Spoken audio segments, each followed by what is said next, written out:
তুমি কি ভালো না তুমি খারাপ, এটা তুমি যাচাই করতে পারবা কিভাবে? বলা হয়েছে কোনো একটা বিষয় দেখার পর যদি তোমার মাঝে নেগেটিভ মাইন্ড আসে, তোমার মাঝে খারাপ ধারণা আসে, তাহলে মনে করবা তুমি একটা খারাপ মানুষ। আর যদি কোনো বিষয় দেখার পর মনে করো যে তোমার মাঝে পজিটিভ ধারণা আসে, মনে করবা তুমি একজন ভালো মানুষ, তুমি একজন কি ভালো মানুষ। কথার কথা, একজন মেয়ে একটা ছেলেকে নিয়ে যাইতেছে, রাস্তা দিয়ে হাইটে হাইটে যাইতেছে। এই দৃশ্যটাকে আপনি দেখার পর খারাপ মাইন্ডেও নিতে পারেন, ভালো মাইন্ডেও নিতে পারেন।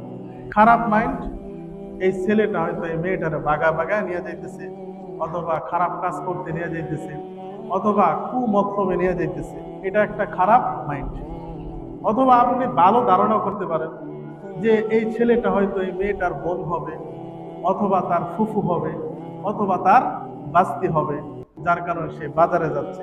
তো দেখেন কতটুকু তফাৎ। একই দৃশ্য, একই মানুষ, কিন্তু আপনার মাইন্ড কি? আপনি যদি ভালো মানুষ হন তাহলে মাইন্ড আপনার ভালো হবে, যদি খারাপ মানুষ হন তাহলে মাইন্ড আপনার খারাপ হবে। এই জন্য কোনো সময় মানুষের প্রতি কুধারণা না রাখা।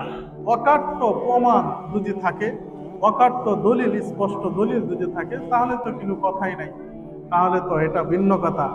এছাড়া অকাট্য প্রমাণ ছাড়া কারো প্রতি খারাপ ধারণা করা হাদিসে নিষেধ।